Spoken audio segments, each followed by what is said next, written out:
The late afternoon sun cast long shadows across Baltimore's snow-dusted streets as delicate flakes began to fall from a darkening sky.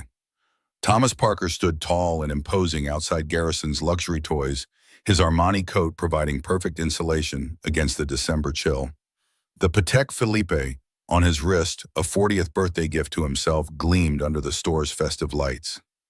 At 42, the CEO of DreamWorks Toys commanded every room he entered, his presence as weighty as the financial decisions he made daily.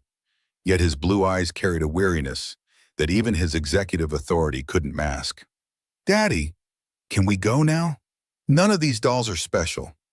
Lily tugged at her father's sleeve, her 5-year-old impatience growing.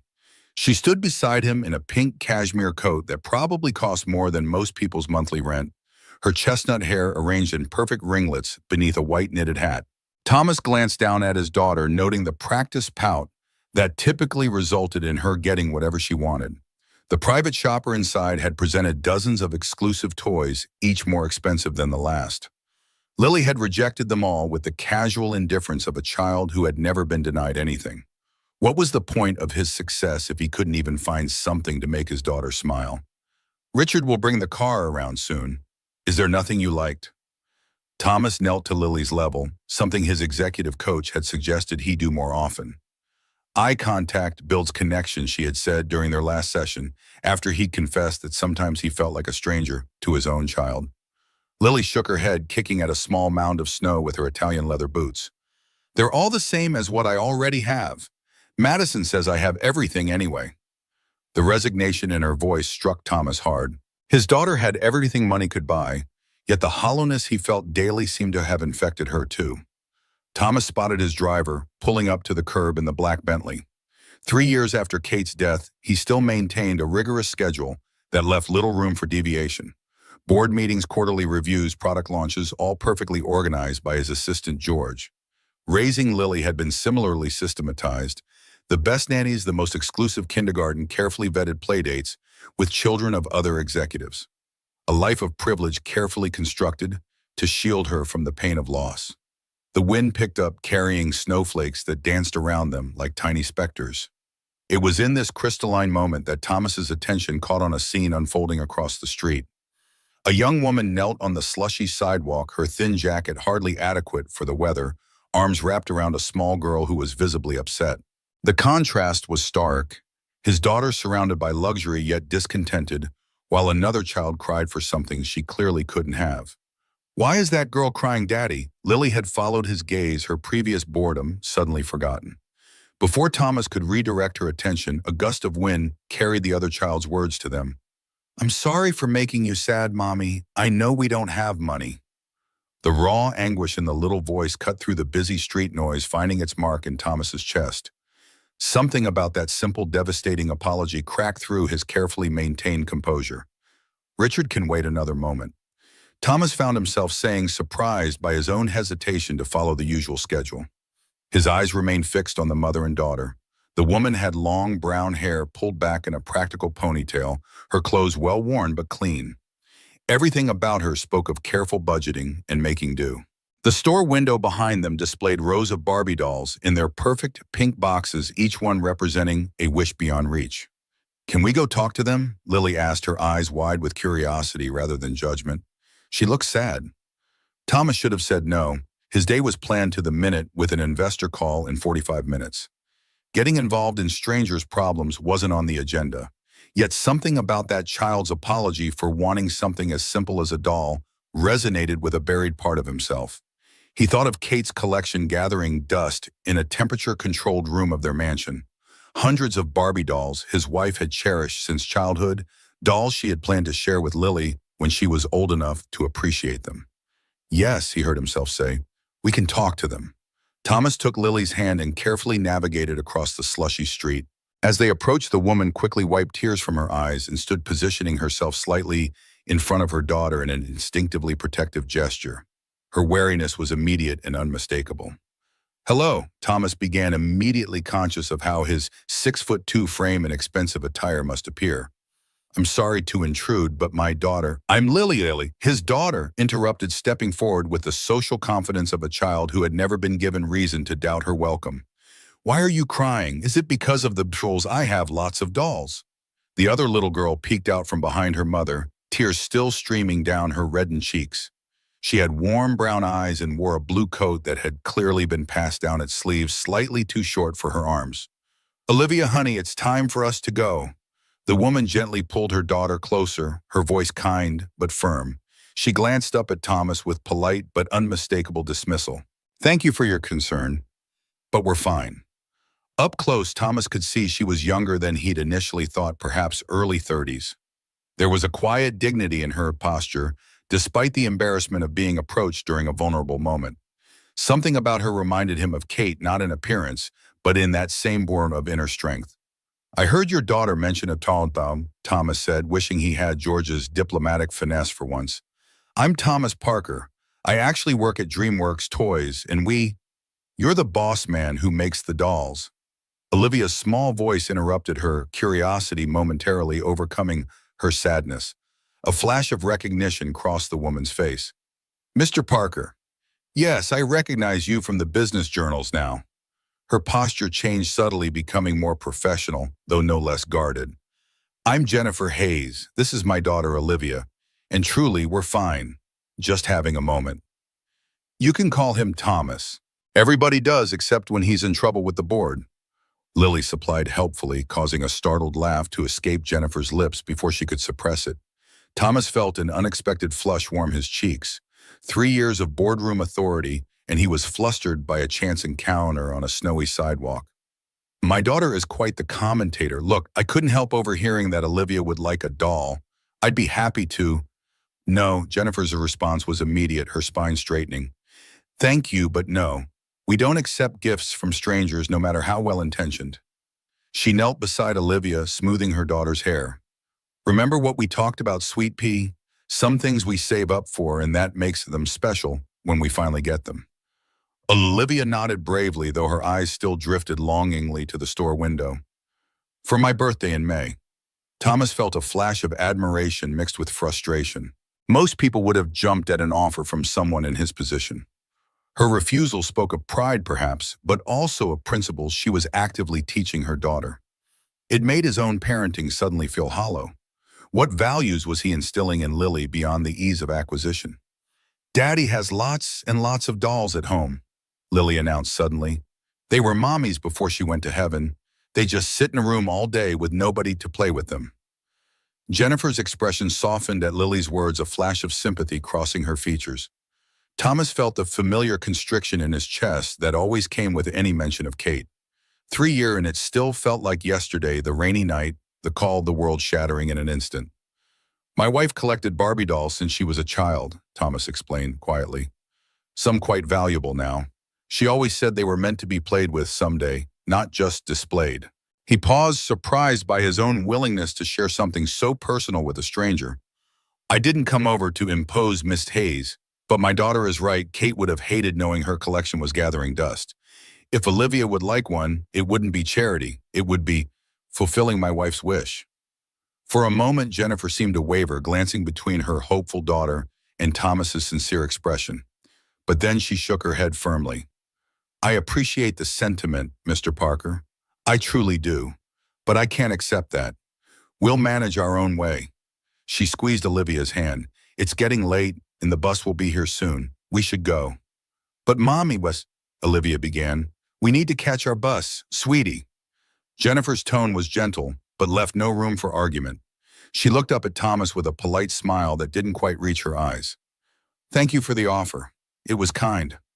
Thomas nodded, recognizing the dismissal. He was unaccustomed to hearing no in the corporate world. His suggestions were treated as directives. Yet he found himself respecting Jennifer's refusal rather than feeling offended by it.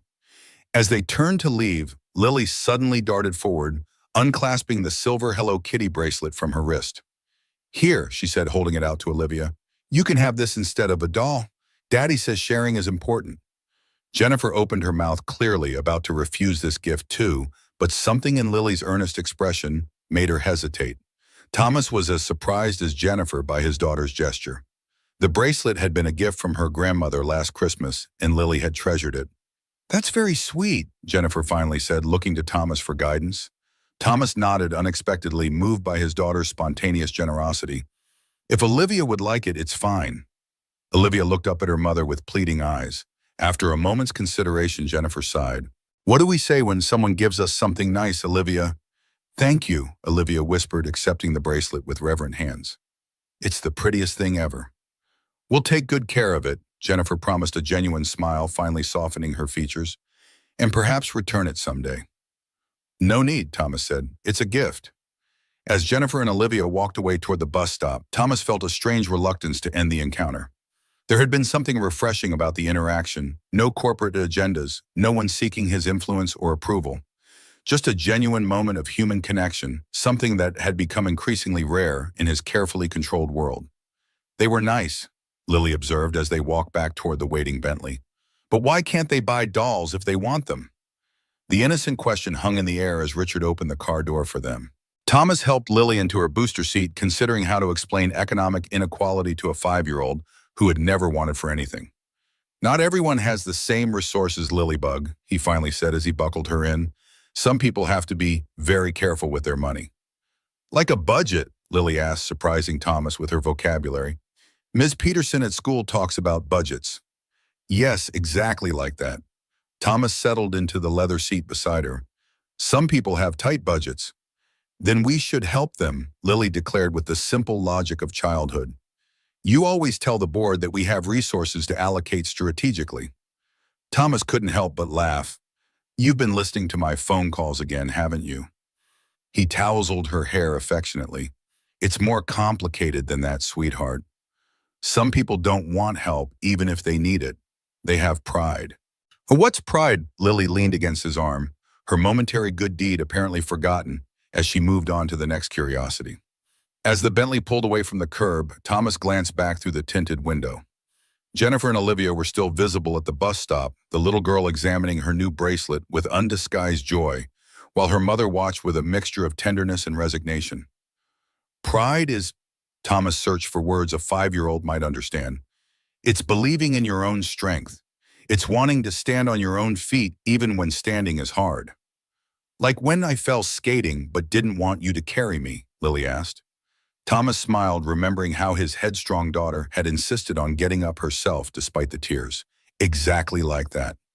As they drove through the snowy streets toward their Homeland neighborhood mansion, Thomas found his thoughts lingering on Jennifer Hayes and her quiet dignity. There had been something compelling about her, a strength forged by necessity rather than ambition. In his world of corporate maneuvers and strategic acquisitions, genuine integrity sometimes felt like a rare commodity. The week passed in its usual structured fashion. Board meetings, product development reviews, a strategy session with the marketing team about their spring lineup. Thomas moved through it all with practiced efficiency, though he occasionally caught himself thinking about the encounter outside the toy store. By Friday, he'd almost managed to push it from his mind entirely. Daddy, do I have to go to school today? Madison is being mean again. Lily sat at the breakfast nook, pushing her organic granola around the bowl with obvious reluctance. Thomas checked his watch. He had an executive committee meeting at 9, and Lily's usual nanny had called in sick. He'd had to rearrange his entire morning to accommodate dropping Lily off himself. Yes, you do have to go to school, he said, trying to be patient despite the time pressure. Everyone has difficult days, Lily. Remember what Dr. Matthews said about using your words when other children upset you. Lily sighed dramatically.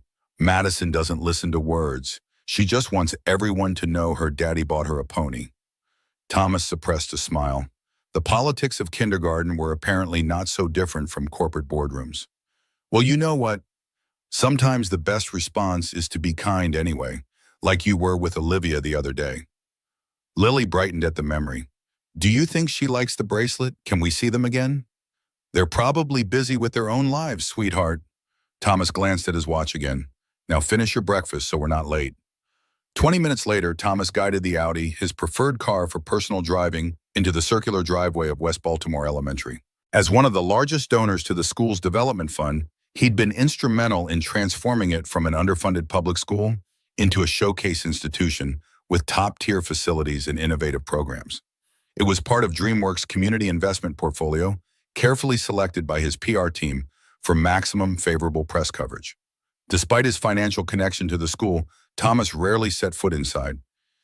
George typically handled the photo opportunities with the principal, and Richard, or the nanny, usually managed Lily's drop-offs and pickups. Today, however, he found himself walking Lily to her classroom, hyper-aware of the curious glances from parents who recognized him. "Mr. Parker, what a surprise to see you personally." Principal Winters materialized beside them, her professional smile firmly in place. "We're always honored when you visit your investment." Thomas nodded politely, though something about her phrasing made him uncomfortable. He hadn't thought of Lily's education as an investment before. "Just dropping off Lily today. Her nanny is unwell." "Well, we have some exciting news to share. Our new specialized education teacher started this week the position your foundation funded. She's already making remarkable progress with our students who have speech and language challenges." Principal Winters gestured down the hallway. "In fact, she's working with a group right now, if you'd like to observe." Thomas glanced at his watch. The executive meeting would wait if he was delayed. Nobody started without the CEO. "Lead the way." Principal Winters guided them to a colorful classroom where a small group of children sat in a circle completely engaged in what appeared to be a storytelling exercise. The teacher sat among them, her back to the door, animated as she guided the children through pronunciation exercises disguised as a game. "Who can tell me what happens next in our story?" the teacher asked, her voice warm and encouraging. "Remember to use your strong sounds, just like we practiced." A small boy with glasses raised his hand tentatively. "The prince finds the magic key." "Wonderful job with those consonants, Ethan." The teacher's praise was genuine, and the boy beamed with pride. "That's exactly right. The prince finds the magic key. Now, what color was the key, Olivia, would you like to tell us?" Thomas felt a jolt of recognition at the name, and sure enough, a familiar little girl spoke up from the circle. "It was silver with blue stones, like my new bracelet." The teacher laughed. "Yes, very similar to your beautiful bracelet. Excellent pronunciation of S at the beginning of silver, Olivia." Principal Winters knocked lightly on the doorframe. "Ms. Hayes, sorry to interrupt, but I have someone I'd like you to meet." As the teacher turned around, Thomas found himself looking into the startled brown eyes of Jennifer Hayes. Recognition flashed across her features, quickly replaced by professional composure. "Olivia," Lily broke away from Thomas's hand, rushing into the classroom with excitement. "I found you again." "Lily." Olivia's face lit up with a smile that transformed her shy demeanor. "Ms. Hayes is our new specialized education teacher," Principal Winters explained, oblivious to the tension. "She's already making remarkable progress with our speech therapy program." Jennifer rose gracefully from her seat, her simple navy dress and cardigan, a stark contrast to the designer clothing worn by most of the school staff. "Mr. Parker, what a surprise." "You've met." Principal Winters looked between them with interest. "Briefly," Jennifer replied before Thomas could speak. "Mr. Parker's foundation funds my position, I believe." The realization struck Thomas suddenly. The specialized education grant had been one of many philanthropic decisions he'd signed off on without much personal involvement. George handled the foundation work, with the PR team selecting causes that aligned with their brand image. Thomas had never connected that the position they'd funded would be filled by Jennifer Hayes. "Ms. Hayes has impressive qualifications." Principal Winters continued, clearly eager to highlight the success of Thomas's investment. "Masters in Special Education from Johns Hopkins, specialized training in speech-language pathology. We were extremely fortunate to acquire her." Jennifer maintained her professional smile, though Thomas detected a hint of discomfort at being discussed as an acquisition. "I'm just glad to be working with these wonderful children. We were in the middle of our story circle, which is quite helpful for pronunciation practice." "Daddy, can I stay?" Lily tugged at his sleeve. "I want to hear the story too." Thomas checked his watch again, surprised to find himself reluctant to leave. "I'm not sure that's—" "Actually, Mr. Parker," Jennifer interjected smoothly, "Lily is always welcome to join us. We're working on SS&P sounds today, and peer modeling can be very beneficial." Thomas raised an eyebrow. "Peer modeling? Children often learn more effectively from other children," Jennifer explained. Lily's speech patterns are very clear. Having her participate could help our students." It was a graceful solution that allowed Lily to stay without making it seem like special treatment. Thomas found himself impressed by Jennifer's quick thinking. Well, if you're sure it wouldn't disrupt your class. Not at all. Jennifer's smile became more genuine. We'd be delighted to have her join us, wouldn't we, children? A chorus of enthusiastic agreement followed, and Lily was already settling into the circle beside Olivia, their heads bent together like old friends. I'll pick her up at the usual time, Thomas found himself saying. Thank you, Miss Hayes. As he turned to leave, Thomas caught Jennifer's expression, a mixture of professional courtesy and personal wariness. The woman who had knelt in the snow outside the toy store was carefully hidden beneath the polished teacher, but he could still see glimpses of her in the gentle way she guided the children. Mr. Parker is a very busy man, Principal Winters said as they walked back toward the entrance. We appreciate you taking the time to visit today. Perhaps we could schedule a proper tour soon. The board would love to show you how your generous donations have been utilized. Perhaps. Thomas's mind was already calculating making connections. Jennifer Hayes was no longer just a chance encounter, but an employee of a school his foundation supported. The coincidence seemed almost orchestrated, though he knew that was impossible. Tell me more about Ms. Hayes' program. Principal Winters seized the opportunity to elaborate on the speech therapy initiative, explaining how it served children with various speech impediments and developmental delays. Thomas listened with half an ear, his thoughts elsewhere. Had Lily ever been evaluated for speech development? She seemed articulate enough, but he realized with a pang that he wasn't actually sure what developmental milestones she should have reached at 5. Kate would have known. Especially valuable for children who have experienced trauma or loss, Principal Winters was saying as they reached the front entrance. Children like Lily might benefit from the emotional expression components of Ms. Hayes' program, even without speech concerns. Thomas's attention snapped back. What do you mean, children like Lily? Principal Winters hesitated, clearly realizing she'd stepped onto sensitive ground. I only meant children who have lost a parent at a young age sometimes develop emotional expression challenges. It's quite normal, but Mrs. Hayes has specific training in helping children articulate difficult feelings. A flare of defensiveness rose in Thomas's chest. Lily has access to the best child psychologist in Baltimore. Dr. Matthews has never indicated any concerns. Of course, Principal Winters backpedaled smoothly. I meant no offense, Mr. Parker. Lily is a delightful child. I simply wanted you to be aware of all the resources available. Here, resources your generosity has made possible. Thomas nodded curtly, suddenly eager to escape the conversation. Thank you for the information. Please tell George if there's anything else the foundation can provide. As he drove to the office, Thomas found his practice compartmentalization failing him. Thoughts of Jennifer Hayes kept intruding on his mental preparation for the executive meeting. There had been no recognition in her eyes when Principal Winters mentioned Lily's loss, which meant Thomas hadn't been the subject of workplace gossip, at least. Jennifer had treated him like any other parent, not like the widowed CEO whose tragic story had featured in the Baltimore Business Journal 3 years ago. It was refreshing if he was honest with himself. Most people handled him with careful deference, especially when Kate was mentioned. Jennifer had been professional, but not deferential. She had accepted Lily into her class not because she was Thomas Parker's daughter, but because she saw an opportunity for peer modeling. The executive meeting passed in a blur of quarterly projections and market analyses. George noticed his distraction, but attributed it to the unusual morning routine. By afternoon, Thomas had managed to refocus on work diving into the development issues with their new interactive doll line. The toys incorporated basic AI to create more responsive play patterns, a direct competitor to Mattel's latest innovations.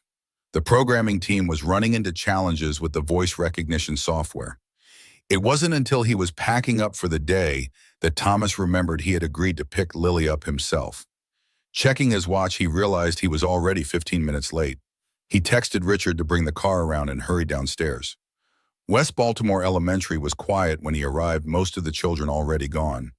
Thomas strode quickly toward Lily's classroom, but found it empty. A moment of parental panic seized him before a janitor pointed him toward the specialized education room. The door was partially open, and Thomas paused at the sound of laughter from inside. Peering through the gap, he saw Lily and Olivia sitting at a small table with Jennifer, all three bent over what appeared to be a craft project. So the prince finally found the princess? Lily was asking. Jennifer nodded, helping Olivia string beads onto a pipe cleaner. Yes, But remember, in this story, the princess didn't need rescuing. She was working on her own plan to escape. Like mommy in real life. Olivia added her sounds still slightly soft, but clearer than they had been that morning. Mommy says we rescue ourselves. That's right, sweet pea. Jennifer glanced up and caught sight of Thomas in the doorway.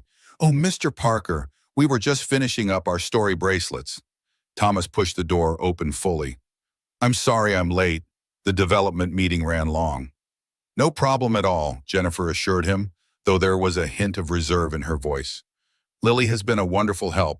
She has quite a gift for our storytelling. Lily bounded over, proudly displaying a colorful beaded bracelet. Look, Daddy, we made the story into bracelets. The blue bead is the magic key, and the silver one is the princess's special powers. Olivia helped me pick the colors. It's beautiful, Thomas said, genuinely impressed by the intricacy of the small creation. Did you thank Ms. Hayes for letting you stay late? Thank you, Ms. Hayes, Lily recited dutifully before turning back to Olivia. Can we play again tomorrow? Jennifer exchanged a glance with Thomas. Well, that would be up to your father and your regular teacher, sweetheart. I only have special classes certain days of the week. Thomas noted the careful way she deferred to the normal school structure rather than making promises directly to Lily, another sign of her professionalism and her understanding of boundaries. Perhaps we could discuss Lily's participation in some of your sessions, Thomas suggested, surprising himself. Principal Winters mentioned there might be benefits even for children without speech concerns. Jennifer studied him for a moment as if trying to discern his motives. I'd be happy to discuss it. I have openings for parent consultations next Tuesday afternoon if that works with your schedule. The formality of her response created a clear professional distance. Thomas recognized the boundary she was establishing and respected it. Tuesday would be fine. George, my assistant, will arrange it. Olivia had finished her bracelet and was showing it to Lily. The silver Hello Kitty charm from Lily's original gift had been incorporated into the new creation. See, I kept it safe like Mommy said. Jennifer began tidying up the craft supplies. Olivia, we should let Lily and her father get home. It's getting late and we still need to catch our bus. Thomas glanced out the window where the snow had started again in earnest. You take the bus in this weather. Public transportation is reliable. Jennifer replied, a subtle reminder of their different circumstances. We're used to it. Thomas hesitated, then made a decision. We're headed to the Homeland area. If that's anywhere near your route, we could give you a ride. Jennifer's instinctive refusal was visible in her expression before she even spoke. Thank you, but we couldn't impose. Please, Ms. Hayes, Lily interjected with the perfect timing of a child. Then Olivia can show me her house and her toys. An uncomfortable silence followed as Jennifer clearly struggled with how to explain the differences in their living situations to a 5-year-old. That's very kind, Lily, but Olivia and I have errands to run on the way home. What kind of errands? Lily persisted, oblivious to the undercurrents. Grocery shopping, Jennifer said with the patience of both a mother and a teacher. We need to pick up a few things for dinner. Thomas saw an opportunity. We need to stop for groceries as well, actually. Well, it wasn't technically a lie. Their refrigerator was always stocked by the housekeeper, but they did technically need groceries at some point. The new Whole Foods on Northern Parkway is on our way. We'd be happy to drop you there. Jennifer looked skeptical, clearly doubting that the CEO of DreamWorks Toys regularly shopped for his own groceries. But a glance at the worsening weather outside seemed to weaken her resolve. Mommy, can we go with them, please? Olivia's hopeful expression was remarkably similar to Lily's pleading face, a universal trait of childhood. After another moment's hesitation, Jennifer nodded. All right, but just to the grocery store. Thank you for the offer, Mr. Parker. As they walked toward the parking lot, Thomas noticed Jennifer gather up not only her teaching materials, but also what appeared to be graded papers. Taking work home with you. A teacher's day never really ends, she replied with a small smile, especially when you're new and trying to establish your program. The casual reference to her work ethic made Thomas suddenly self-conscious about the fact that he rarely brought work home. He had structured his life precisely to maintain boundaries between work and personal time after Kate died, focusing exclusively on Lily when at home. Richard had brought the Bentley, which earned wide-eyed appreciation from Olivia. Your car's like in the movies. Jennifer looked momentarily uncomfortable as Richard opened the door for them with practiced efficiency.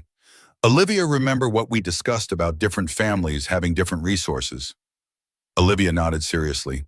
It's not polite to talk about people's things being fancy or not fancy. What matters is if people are kind. That's right, sweet pea. Jennifer helped her daughter into the back seat beside Lily, who was already showing Olivia how the heated seats worked. Thomas settled into the seat across from Jennifer, maintaining a respectful distance. Homeland Richard with a stop at Whole Foods on Northern Parkway. Yes, sir.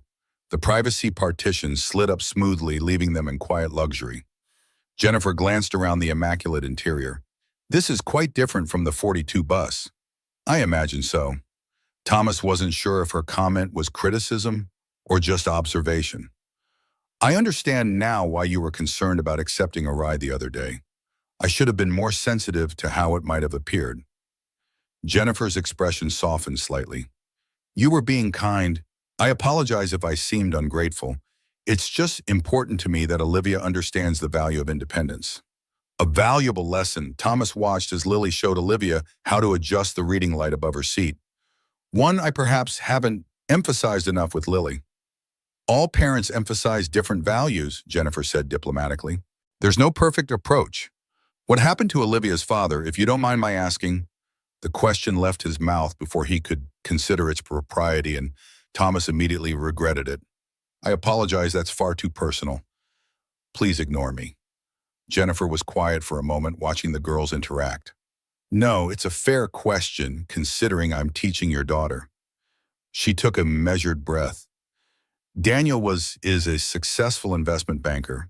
We met in college, married after graduation. When I was pregnant with Olivia, everything seemed perfect. Thomas waited, sensing there was more to the story. When Olivia was 2, we noticed she wasn't speaking as much as other children her age. The pediatrician suggested speech therapy, some developmental assessments. Jennifer's voice remained steady, but Thomas could hear the controlled emotion beneath it. Daniel didn't handle it well. He had very specific expectations for his life, his family. A child with issues, as he put it, wasn't part of that vision. He left because of a speech delay. Thomas couldn't keep the disbelief from his voice. He left because reality didn't match his fantasy, Jennifer corrected without bitterness. The speech delay was just the catalyst. He's in Singapore now, I believe. New wife, new life. Sends a check on Olivia's birthday most years. The casual dismissal of such abandonment stunned Thomas. In his world, such behavior would be scandalous. I don't even know what to say. Nothing needs to be said. It's ancient history now. Jennifer smiled as she watched Olivia laugh at something Lily had said. And honestly, we're better off. Olivia doesn't need someone in her life who sees her as less than perfect. Thomas thought about Kate, about how fiercely she would have fought for Lily if anything had ever threatened their daughter's well-being. The contrast between Jennifer's ex-husband and his late wife couldn't have been more stark. For what it's worth, he said quietly, Olivia seems like a remarkable child, her father's loss. Jennifer's expression warmed with genuine appreciation. Thank you. That means a lot. She hesitated, then added, I heard about your wife. I'm very sorry for your loss. The familiar ache bloomed in Thomas's chest. Thank you. Kate was extraordinary. Lily was only 2 when it happened. Sometimes I worry she won't remember her mother at all. Children hold on to more than we realize, Jennifer said gently, especially with the right support. The Bentley slowed as they approached the Whole Foods. Thomas found himself reluctant to end the conversation, which had been the most genuine human interaction he'd had in months outside of his therapy sessions. Would you and Olivia like to join us for dinner? He asked impulsively. I'm afraid I can't offer home cooking. Our chef prepares meals in advance, but I'm told the food is quite good. Jennifer's expression closed immediately.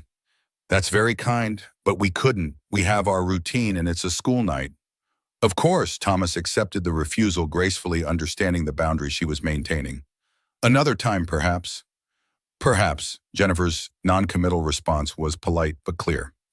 As Richard opened the door at the Whole Foods entrance, Lily and Olivia expressed dramatic disappointment at being separated. Watching them, Thomas was struck by how quickly children form connections unburdened by the complications adults carried. Thank you for the ride, Mr. Parker, Jennifer said formally as she gathered her bags, and for allowing Lily to participate in our class today. She's welcome anytime. I look forward to our consultation next Tuesday, Thomas replied, equally formal, to discuss Lily's potential participation in your program. Jennifer nodded, taking Olivia's hand. As they walked toward the store entrance, Thomas heard Olivia ask, "Can Lily come to our house sometime, Mommy?" Jennifer's response was too quiet to hear, but her gentle smile suggested it wasn't an outright refusal. "Daddy, I like Olivia," Lily declared as they continued toward home. "And Ms. Hayes is nice, not fake nice like Madison's mom." Thomas smiled at his daughter's perceptiveness. Yes, they seem like genuine people. What's genuine mean? It means real, true, not pretending to be something they're not. Lily considered this as they turned onto their street, where grand homes sat back from the road behind manicured lawns now covered in snow. Their mansion, a historic Georgian revival that Kate had fallen in love with, loomed ahead, windows glowing with the lights the housekeeper always left on for their arrival. "Why did Olivia look sad when she saw our house last time?" Lily asked suddenly. Thomas glanced at his daughter, surprised by her observation. "Did she? I didn't notice. When we drove past to go to Whole Foods, she looked out the window and got all quiet." Thomas considered how to explain the vast economic disparity between their situations to a 5-year-old. "Well, our house is very big, and not everyone has a house this size. Sometimes seeing what other people have can make you feel complicated feelings. Like when Madison talks about her pony." "Something like that, yes." Lily was quiet as Richard parked in the circular driveway. Just before they entered the house, she looked up at her father with unexpected seriousness. "Daddy, is having a big house more important than having a mommy?" The question hit Thomas like a physical blow. "No, Lilybug, not at all. Why would you ask that?" "Because Olivia has a mommy who picks her up every day and reads her stories and makes dinner. But she has a small house." Lily's logic was devastatingly simple. "And I have a big house, but no mommy." Thomas knelt in the snow, ignoring the cold seeping through his designer slacks, and pulled Lily into a hug. "Oh, sweetheart, having a mommy is much more important than having a big house. I wish more than anything that your mommy was still here with us." "Me too." Lily's small arms wrapped around his neck. "But you're a good daddy, even if you don't always pick me up." The innocent observation carried more weight than she could know. Thomas held his daughter tighter, suddenly aware of all the school pickups he'd missed, all the moments delegated to nannies and housekeepers and drivers. "I'm going to pick you up more often," he promised, not sure if he was speaking more to Lily or to himself. "And we'll do more things together. Just the two of us." Lily pulled back, her face brightening. "Like making dinner, Olivia told me she helps her mom make spaghetti." Thomas tried to remember the last time he'd set foot in his own kitchen for anything more complicated than pouring a drink. "Yes, like making dinner. We can try that." Tonight, Lily's enthusiasm was infectious. Thomas thought about the conference call he'd scheduled with Tokyo, the quarterly reports waiting for review, the emails that would have accumulated during the day. Then he looked at his daughter's hopeful face and made a decision. "Yes, tonight, let's see what we can create." As they walked into the grand foyer, Thomas felt something shift inside him, a realization that perhaps his carefully structured life had been missing something essential. The chance encounter outside the toy store, finding Jennifer at Lily's school, even this simple conversation with his daughter, they were all pushing him towards something new. Something genuine, as Lily would say. For the first time in 3 years, Thomas felt a spark of something beyond the comfortable numbness he'd cultivated since Kate's death. It wasn't happiness exactly, more like possibility. And as he watched Lily race toward the kitchen, already calling out to their surprised housekeeper about their dinner plans, he found himself wondering what Jennifer and Olivia were doing in their own home and whether their smaller house might contain something his mansion had been missing. Light filtered through the kitchen windows, casting morning patterns across the Italian marble countertops. Thomas studied the pancake recipe with the same concentration he typically reserved for quarterly reports. Lily stood beside him on a step stool, her hair still tousled from sleep, wearing the chef's apron Mrs. Collins had found in a drawer, a forgotten wedding gift still with tags attached. "It says we need eggs, milk, flour." Thomas read the ingredients list with growing uncertainty. When he'd promised Lily they would make breakfast together, it had seemed simple enough. Now facing the industrial-grade kitchen with its professional appliances, he felt strangely intimidated. Lily peered into the stainless steel mixing bowl. Madison says her daddy makes pancakes shaped like animals. Does he now? Thomas measured flour with careful precision. Well, perhaps we should master circle pancakes before attempting zoological creations. The first batch burned, while the second remained stubbornly raw in the center. By the third attempt, they had achieved something edible, if oddly shaped. Lily beamed with pride as she drizzled syrup over their creation. We're pancake experts now, she declared, mouth sticky with maple syrup. We should make them for Olivia and Ms. Hayes sometime. Thomas paused mid-bite, struck by the casual invitation and what it revealed about Lily's growing attachment. You really like Olivia, don't you? She's my best friend now. The simplicity of children's relationships, how quickly they formed, how absolute their declarations. She told me yesterday that her birthday is next month, and they never have birthday parties because they cost too many dollars. Thomas considered this information as he sipped his coffee. 2 weeks had passed since their chance encounter outside the toy store, and Lily had spent 3 afternoons in Jennifer's special education class, thriving in her role as a speech helper. The parent consultation had been rescheduled twice due to conflicts with Thomas's executive meetings, but was finally set for tomorrow afternoon. Maybe we could do something nice for Olivia's birthday, Thomas suggested carefully. Nothing extravagant, but perhaps a small celebration. Lily bounced in her seat, pancake forgotten. Can we have it here with balloons and cake and those little bags of presents? Slow down, Lilybug. We'd need to talk to Ms. Hayes first. Some parents have different ideas about birthdays. But you're the boss of the toy company. You can make anything happen. The absolute faith in her father's power would have been flattering if it didn't highlight how little Lily understood about appropriate boundaries. Being the boss doesn't mean I can decide things for other families. Thomas wiped a smudge of syrup from Lily's cheek. But I'll mention it during our meeting tomorrow. Now we need to get you dressed for school. The morning routine had shifted subtly in recent weeks. Thomas now drove Lily to school himself 3 days a week and adjusting his executive schedule accordingly. George had raised an eyebrow at the changes but made the necessary arrangements without comment. On the corporate floor, whispers circulated about the CEO's newfound interest in work-life balance. As Thomas guided the Audi into the school parking lot, he spotted Jennifer and Olivia walking from the bus stop. Olivia wore a purple knit hat that appeared handmade, her small hand firmly clasped in her mother's. There was something compelling about their easy intimacy, the way Jennifer leaned down to listen to whatever Olivia was saying, her genuine smile at her daughter's words. There they are. Lily bounced in her booster seat. Can I go say hi? Of course. Thomas parked and helped Lily from the car, watching as she raced across the playground toward Olivia with unbridled enthusiasm. Jennifer looked up at Lily's approach, her expression warming as the girls embraced like long-lost friends rather than children who had seen each other yesterday. When she noticed Thomas walking toward them, her smile remained but took on a more reserved quality. Good morning, Mr. Parker. Always the professional boundary, always the formal address. Lily has been telling Olivia about your pancake adventure this morning. It was more of a pancake catastrophe, but we persevered. Thomas matched her light tone while maintaining the professional distance she clearly preferred. We're looking forward to our consultation platform about Lily joining your program more regularly. Yes, I have you scheduled for 4 o'clock. Jennifer helped Olivia adjust her backpack.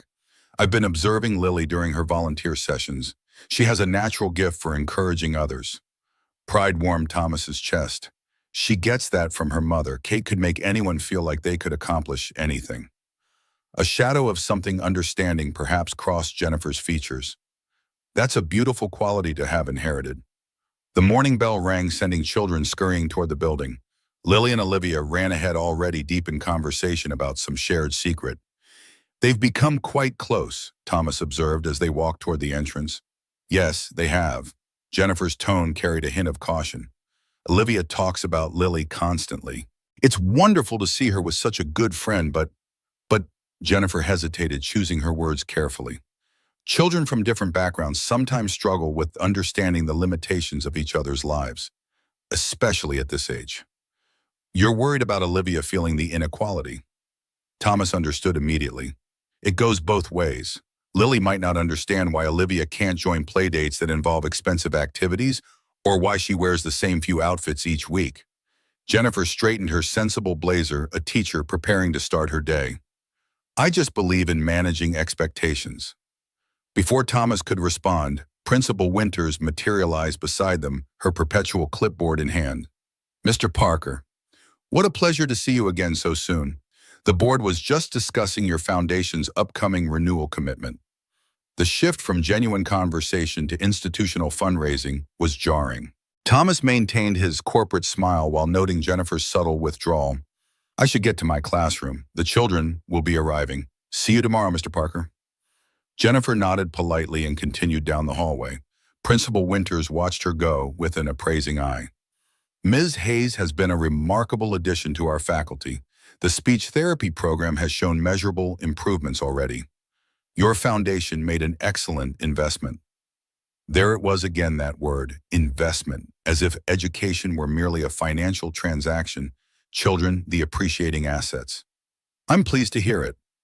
Thomas checked his watch, suddenly eager to escape the conversation. I have a meeting downtown. Please tell George if there's anything the program needs. The development team was waiting when Thomas arrived at headquarters, their presentation already loaded on the conference room screens. The new interactive dolls were entering final testing phases, but consumer research had identified potential issues with the marketing approach. The focus groups are clear, sir. Jessica Chen, head of marketing, flipped to a slide showing demographics. Our traditional market sees the AI features as creepy or intrusive, but there's a potential growth sector with educational applications for children with developmental needs. Thomas's attention sharpened. What kind of developmental needs? Speech therapy, social skills training, emotional regulation. Jessica seemed surprised by his sudden interest. Apparently, the interactive responses can be programmed to reward proper pronunciation or appropriate social exchanges. Several child psychologists in the focus group were quite excited about the possibilities. An image formed in Thomas's mind, Olivia practicing her S sounds with a doll that could respond encouragingly, children in Jennifer's classroom engaging with toys specifically designed to support their development. I want to explore this angle, Thomas decided, interrupting Jessica's prepared remarks. Forget the traditional Barbie competitor approach. Let's position this as a developmental tool that happens to also be a compelling toy. Confusion rippled around the table. DreamWorks had always focused on mainstream markets, leaving specialized educational products to smaller companies. Sir, the educational market has significantly lower profit margins, George reminded him gently, and longer sales cycles due to institutional purchasing processes. We'll create a dual market strategy, standard retail channels for the consumer version and a specialized educational variant for schools and therapy programs. Thomas was already seeing the possibilities unfold. I want a prototype of the educational version within 2 weeks, and I know exactly who can help us test it. The meeting continued with renewed energy, the team catching Thomas's unexpected enthusiasm. By the end, even George seemed convinced of the potential in this new direction, though his expression suggested he understood there was more to the story than mere market opportunity. Should I assume this sudden interest in educational applications has something to do with Lily's new teacher? George asked quietly as they walked back to Thomas's office. Thomas paused, momentarily surprised by George's perception. After 15 years as his right hand, perhaps he shouldn't have been. Ms. Hayes has provided some insights into an underserved market, yes. Of course, sir. George's neutral tone revealed nothing, but the slight raise of his eyebrow spoke volumes. On an unrelated note, the board has been asking about your recent schedule changes. Rebecca Collins mentioned concerns about shifting priorities. Rebecca Collins, the ambitious CFO who had made her interest in both Thomas's personal and professional life increasingly clear over the past year. Her concerns about his schedule were hardly unrelated. My priorities haven't shifted, George. They've expanded. Thomas stopped outside his office door. I'm still committed to DreamWorks' growth, but I'm also committed to being present in my daughter's life. A commendable balance, sir. George handed him a folder of documents requiring signatures. Ms. Collins has requested time in your calendar this afternoon to discuss Q3 projections. Shall I schedule it? Fine, 1 hour, no more. Thomas accepted the folder. And George and I'll need the afternoon free tomorrow. Parent-teacher conference. George made a note without comment, his professional mask betraying nothing of whatever thoughts might lie beneath. The remainder of the day passed in a blur of executive decisions and corporate strategy. Rebecca's meeting ran long, her presentations meticulously detailed, and her questions requiring thoughtful consideration. Thomas noticed her tendency to lean slightly closer than necessary when pointing out figures on the spreadsheets, the subtle floral scent of her perfume more pronounced than usual. The development costs for this new educational direction will impact our Q3 projections. Rebecca concluded her red lacquered nail tapping on a particular cell in her spreadsheet. It's a significant pivot from our established strategy. Sometimes the most profitable paths are the ones we haven't considered before. Thomas closed his laptop, signaling the end of the meeting. I believe in this direction, Rebecca. I'm asking the board to trust my vision. The board trusts you implicitly, Thomas. The switch to his first name was deliberate, her tone softening. I'm simply doing my job by highlighting the financial implications. Perhaps we could discuss it further over dinner. I know a wonderful little French place that just opened in Harbor East. The invitation hung in the air between them. 3 years ago, Thomas might have accepted out of sheer loneliness, seeking any connection to fill the void Kate had left. Now he found himself thinking of Jennifer Hayes and her clear professional boundaries. Thank you, Rebecca, but I have plans with Lily this evening. Perhaps another time. The gentle rejection was practiced polite but firm. A flash of disappointment crossed Rebecca's features before her professional smile returned. Of course, family first. It's one of the qualities we all admire about you. She gathered her materials with efficient movements. How is Lily enjoying school this year? Very much. She's particularly enthusiastic about a special program she's been participating in, speech therapy and emotional expression. Rebecca paused, her perfectly shaped eyebrows drawing together. Speech therapy, I wasn't aware Lily had any developmental concerns. She doesn't. She's acting as a peer model for other children. Thomas felt an irrational defensiveness at her tone. It's been very positive for her social development. How interesting. Rebecca's smile didn't reach her eyes. Well, I'll update these projections with the new development goals and circulate them to the board before Friday's meeting. After she left, Thomas found himself staring at the family photo on his desk himself, Kate, and a 2-year-old Lily at the beach in Cape May, their last vacation before the accident. Kate's smile radiated the kind of genuine warmth that made everyone around her feel special. Sometimes he wondered if he would have become CEO without her unwavering confidence in his abilities. What would Kate think of his life now? The careful structure he'd built, the emotional walls he'd erected. What would she think of his tentative steps towards something different? You would have loved Jennifer, he murmured to the photograph. You always said I needed more people in my life who wouldn't hesitate to tell me I'm wrong. The thought startled him. When had Jennifer Hayes become someone he imagined Kate's opinion of? When had she become more than just Lily's teacher? Thomas drove home with these questions circling in his mind, arriving just as the housekeeper was preparing to leave for the day. Lily greeted him with an enthusiastic hug and immediate demands to continue their cooking experiments. Mrs. Collins said we have ingredients for spaghetti. Lily pulled him toward the kitchen, her small hand warm in his. Livia says spaghetti is the easiest thing in the whole world to make. Did she now? Well, we'll see about that. Thomas found himself looking forward to the challenge with unexpected enthusiasm. Their spaghetti turned out more successful than the pancakes. Though the kitchen looked like a crime scene afterward, tomato sauce spattered across surfaces he hadn't even known existed in the room. Lily's delighted laughter as they cleaned up together made the mess worthwhile. Daddy, will you read me an extra story tonight? Lily asked as they finished loading the dishwasher. Ms. Hayes is teaching us about making different voices for characters, and I want to hear you do it. Different voices? Thomas raised an eyebrow. I'm not sure I have the theatrical training for that. It's easy. You just have to sound grumpy for the troll, and squeaky for the mouse, and brave for the princess. Lily demonstrated each voice with exaggerated expressions that made Thomas laugh. Well, how could I refuse such expert direction? Lead the way, Mrs. DeMille. Lily's puzzled expression made him realize the reference had gone over her head. That's not my name, silly. I'm Lily Parker. Of course you are. My mistake.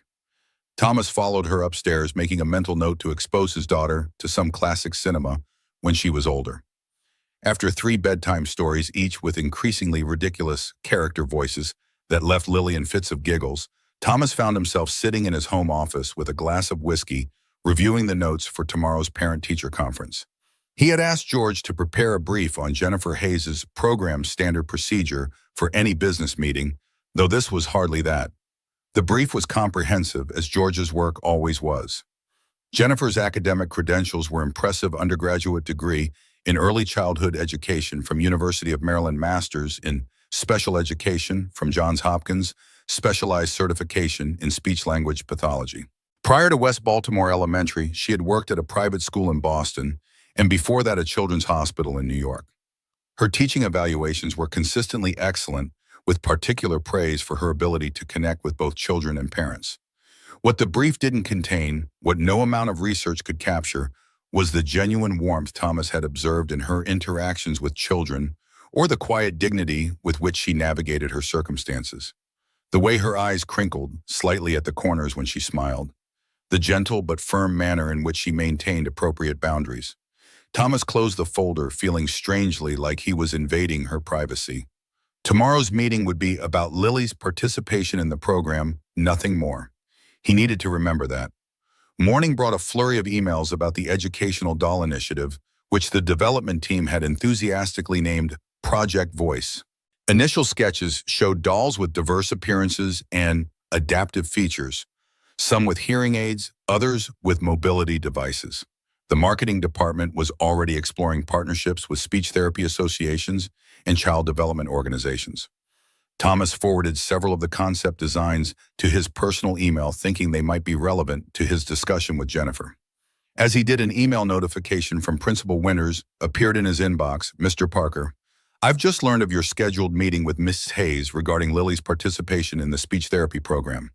As principal, I'd be delighted to join this discussion to ensure all foundation interests are properly represented. Please let me know if 4:00 p.m. still works with your schedule. Cordially, Dr. Elizabeth Winters." The presumption irritated Thomas more than it should have. Principal Winters clearly viewed him primarily as a donor rather than a parent, and saw Jennifer as a foundation investment rather than an educator making her own professional decisions. His reply was polite but firm. "Dr. Winters, thank you for your offer, but this is a standard parent-teacher consultation regarding my daughter's educational needs. I'm sure Ms. Hayes will update you on any relevant programmatic considerations afterward. Best regards, Thomas Parker." The day proceeded with the usual parade of meetings and decisions, though Thomas found his attention repeatedly drifting to the afternoon's conference. When he finally left the office, he found himself irrationally concerned about his appearance, straightening his tie in the elevator's reflection, and wondering if his usual business attire might seem overly formal for a parent-teacher meeting. West Baltimore Elementary was quieter in the late afternoon, most of the children having departed hours ago. A few teachers worked in their classrooms with doors open, preparing for the next day. Thomas made his way to Jennifer's classroom in the East Wing, noticing how the hallway displays became increasingly creative and child-centered as he approached the special education section. Jennifer's classroom door was decorated with colorful paper flowers, each containing a child's name and a positive affirmation. Thomas spotted Olivia's flower with "I am a storyteller" written in careful letters. Lily's flower, a recent addition, proclaimed "I am a helpful friend." Thomas knocked lightly on the open door. Jennifer looked up from her desk, where she appeared to be reviewing student files. She wore a simple navy dress with a cardigan, her hair pulled back in its usual practical style. Despite the modesty of her appearance, there was something genuinely appealing about her focused expression, the way she carried herself with quiet confidence. "Mr. Parker, please come in." Jennifer stood, gesturing to a chair she had positioned beside her desk rather than across from it, a subtle choice that created a more collaborative atmosphere. "Thank you for making time for this discussion." "Of course. Lily's education is my priority." Thomas took the offered seat, noticing the organized chaos of the classroom walls, all covered with children's artwork, shelves filled with creative materials, a reading corner with well-worn pillows, and carefully categorized books. "I've been impressed with what I've seen of your program." "That's kind of you to say." Jennifer sat down, opening a folder that contained notes and what appeared to be samples of Lily's work from the sessions she had participated in. "Lily has been a wonderful addition to our speech circle, The other children respond very positively to her encouragement. She talks about it constantly at home. Apparently, you're teaching her to be a voice detective. Thomas smiled at the memory of Lily's enthusiastic explanation. Jennifer's expression warmed. That's our game for identifying different sounds in words. Lily has exceptional phonemic awareness, the ability to recognize and manipulate individual sounds. She's been helping our students who struggle with that skill. I had no idea. The pride in Thomas's voice was unmistakable. To be honest, I'm not always certain what developmental milestones she should be hitting. After Kate died, I focused on ensuring Lily had stability and support, but I worry sometimes that I've missed things. The admission felt strangely vulnerable, but Jennifer's response held no judgment. That's completely understandable, Mr. Parker. Child development isn't intuitive, and you were navigating your own grief while caring for a toddler. From what I've observed, Lily is thriving in many areas. Her vocabulary is advanced, her social skills are strong, and her empathy is remarkable for her age. That's reassuring to hear. Still, I'd like her to participate more regularly in your program if you think it would benefit her. Not because she needs speech therapy, but because— Thomas hesitated, trying to articulate his reasoning. Because emotional expression is just as important as academic achievement, Jennifer suggested gently. And because developing empathy through helping others is a valuable life skill. Exactly. Thomas felt a rush of appreciation for her understanding. Kate always said that success meant nothing if you couldn't use it to lift others up. I want Lily to learn that lesson early. Jennifer nodded thoughtfully. I believe Lily could benefit greatly from continued participation, and our students certainly benefit from her presence. I could include her in our Tuesday and Thursday afternoon sessions, which focus on creative expression and storytelling. She would love that. Thomas hesitated, then decided to mention the project he had been considering. Actually, there's something else I wanted to discuss. DreamWorks is developing a new line of interactive dolls with applications for speech therapy and emotional expression. I wondered if you might be interested in consulting on the educational aspects of the project. Surprise flickered across Jennifer's features. Me, I'm sure there are more qualified experts in the field. Perhaps, but none who have the practical classroom experience combined with your specific training. Thomas reached into his briefcase for the concept materials he had brought. This would be a paid consulting position, of course, with flexible hours that wouldn't interfere with your teaching schedule. Jennifer accepted the folder but didn't open it immediately. This is unexpected, Mr. Parker. I'm not sure it would be appropriate given that I'm Lily's teacher. The consulting would be with our development team, not directly with me, Thomas clarified, having anticipated this concern. And it would be completely separate from Lily's participation in your program. The school administration would be formally notified of the arrangement to ensure transparency. Jennifer considered this, her expression thoughtful. May I review the materials and think about it? I'd want to be sure I could actually contribute something valuable before committing. Of course, take all the time you need. Thomas appreciated her careful consideration rather than an impulsive response.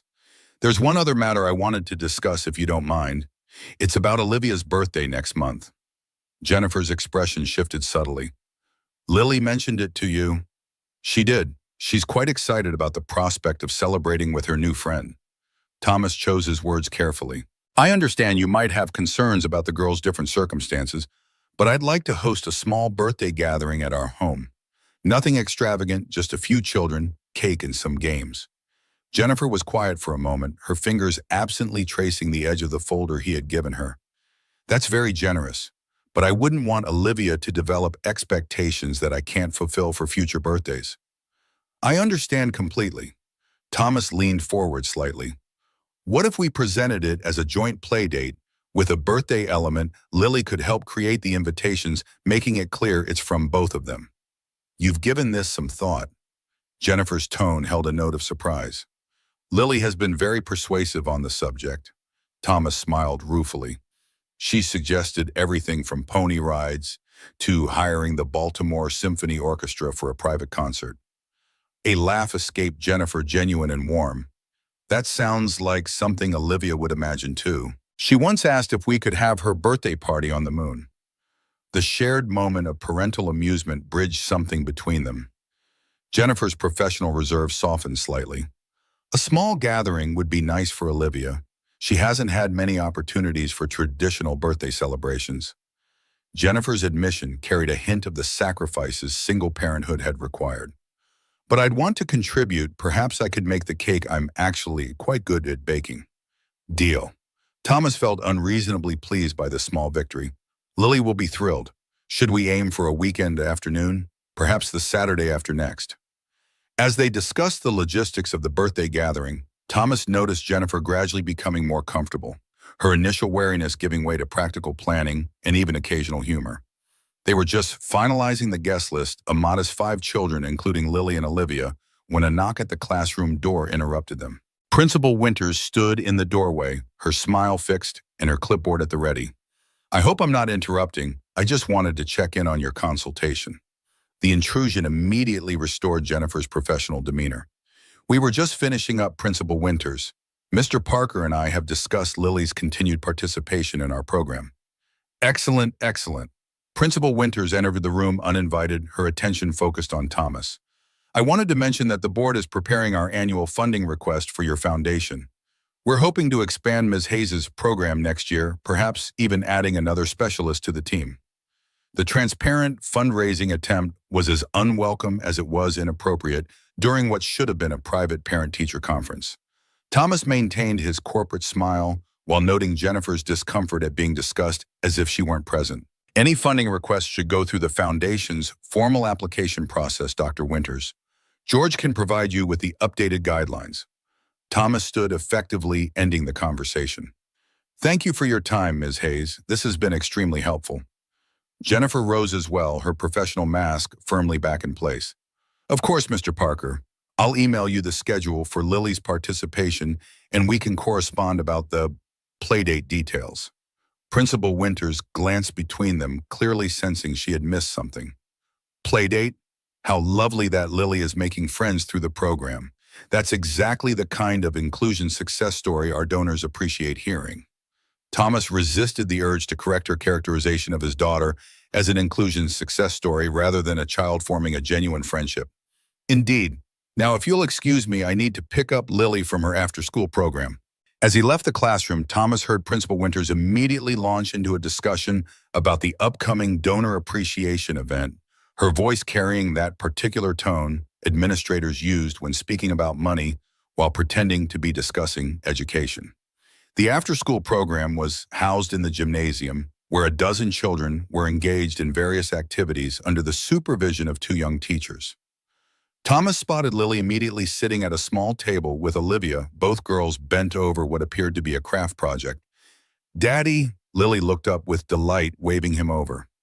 We're making bracelets for each other. Look, I'm using all purple beads because that's Olivia's favorite color.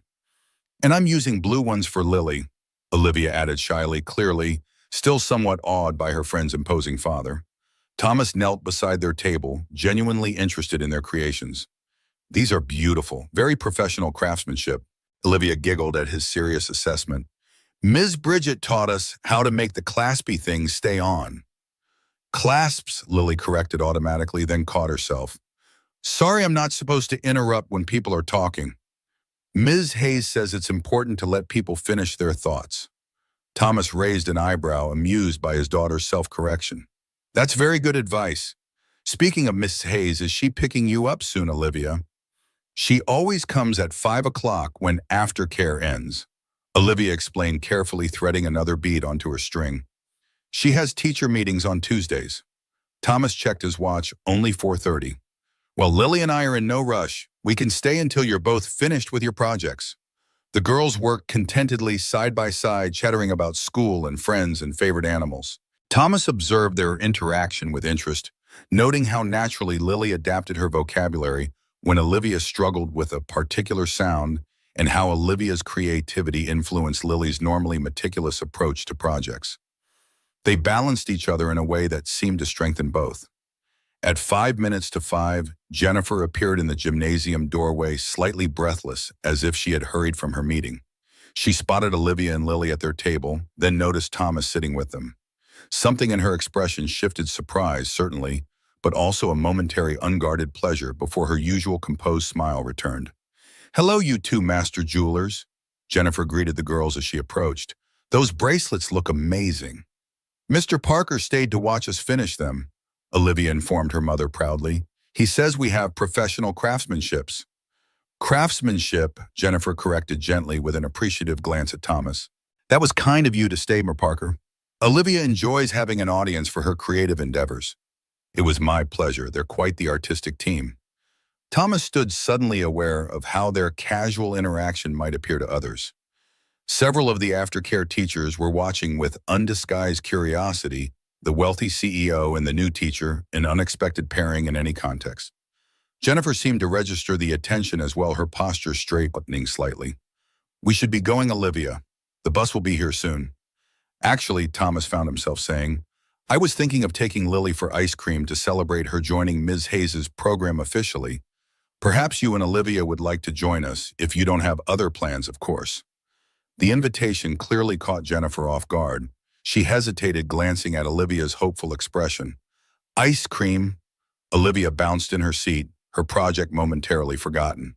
"Can we, Mommy, please?" "We wouldn't want to impose on Mr. Parker and Lily's celebration," Jennifer began carefully. "It's not an imposition at all. In fact, it was Lily's idea." Thomas glanced at his daughter, who immediately picked up the cue. "Please come with us, Mrs. Hayes. We want to tell you about our birthday party plans." Lily's enthusiasm was entirely genuine, making it impossible to refuse without disappointing both children. Jennifer capitulated with grace. "All right, ice cream it is, but we'll need to be quick. We still have homework and dinner to manage tonight." The girls cheered quickly, packing up their craft supplies and gathering their backpacks. As they walked toward the parking lot, Thomas was acutely aware of the image they presented, two adults with two excited children between them, looking for all the world like a family outing. "We can take my car," Thomas offered, "or meet you there if you prefer. The ice cream shop is just 2 blocks away," Jennifer pointed out. "Perhaps we could walk." "It's a lovely afternoon." The suggestion surprised him. He rarely walked anywhere in the city. But the weather was indeed pleasant, the late September sunshine warming the air despite the approaching evening. "Of course. Walking sounds perfect." Thomas allowed Lily to lead the way, chattering excitedly to Olivia about their favorite ice cream flavors. They strolled down the tree-lined streets of the school neighborhood, the girls skipping ahead while Thomas and Jennifer followed at a more sedate pace. Something about the simple activity, walking in the sunshine, watching the children's excitement, felt profoundly normal in a way Thomas's carefully structured life rarely did. "Thank you for including Olivia," Jennifer said quietly as they walked. "You didn't have to do that." "I wanted to," Thomas admitted, "and not just for Lily's sake." Jennifer glanced at him, a question in her expression. "I've enjoyed our conversations," Thomas continued, choosing his words carefully.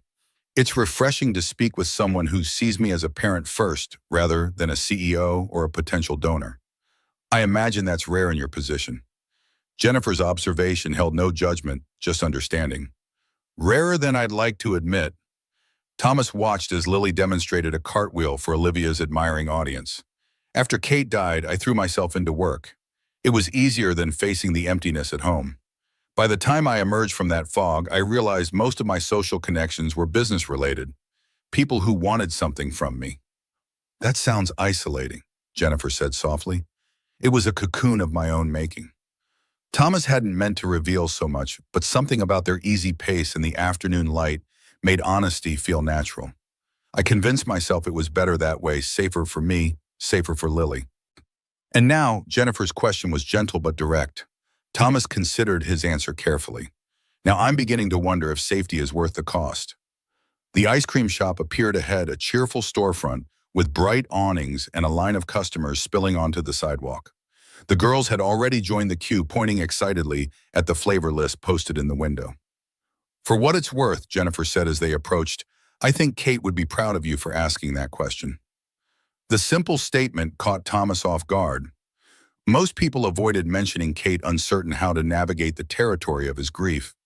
Jennifer's easy reference, her assumption that Kate would want him questioning his isolation, felt strangely comforting. "You remind me of her sometimes," Thomas admitted, the words escaping before he could reconsider them. "Not in appearance, but in the way you cut through pretense. Kate never let me hide behind corporate speak or polite deflections." Jennifer slowed her pace slightly, studying him with unexpected intensity. I'm not sure how to respond to that, Mr. Parker. Thomas, he corrected gently, at least when we're not at school. Thomas, Jennifer acknowledged, testing the shift in formality. I'm not Kate. I can't be a replacement for what you've lost. I would never ask you to be. Thomas held her gaze, wanting her to understand. That's not what I meant at all. The moment stretched between them, weighted with unspoken possibilities and potential complications. Then Lily called from the ice cream line, breaking the tension. Daddy, they have birthday cake flavor with sprinkles inside it. Jennifer and Thomas rejoined the children, the conversation shifting to safer territory of flavor preferences and topping selections. By unspoken agreement, they set aside the momentary intensity for another time. The ice cream outing extended longer than planned, the four of them settling at an outdoor table while the girls compared increasingly elaborate ice cream creations. Thomas found himself laughing more than he had in months, particularly when Olivia solemnly informed him that his choice of vanilla was tragically boring for a grown-up with unlimited allowance. I'll have you know that vanilla is a sophisticated flavor, Thomas defended, pretending offense. It shows appreciation for the classics. Mommy says that's what boring people claim to feel better about not taking risks. Olivia licked her triple chocolate concoction with the confidence of someone who knew she was right. Jennifer nearly choked on her strawberry ice cream. Olivia, I said that about people who only read business books, not about ice cream choices. Same difference. Olivia shrugged with the devastating logic of a 6-year-old. Thomas turned to Jennifer with mock outrage. So I'm boring because I enjoy vanilla and business books. That seems like a harsh judgment from someone who hasn't seen my extensive collection of spy novels. Jennifer's eyebrows rose in genuine surprise. Spy novels, you? Is that so difficult to believe? Thomas felt a ridiculous need to defend his literary interests. John le Carré is a master of human psychology and complex moral questions, not just espionage. I would have pegged you for historical biographies, maybe some political theory. Jennifer's teasing tone made it clear she was enjoying his discomfort. Definitely not fictional spies. There's a lot you don't know about me, Ms. Hayes. Thomas enjoyed the flash of color that rose in Jennifer's cheeks when he deliberately used her formal title with the same teasing inflection she had used. Evidently so, Thomas. Her response carried just enough emphasis on his name to make it clear she was meeting his challenge. Something shifted in that moment, a boundary gently tested, a possibility acknowledged. Thomas found himself wondering what it would be like to continue this conversation without the children present, to explore the unexpected connection that seemed to be developing between them.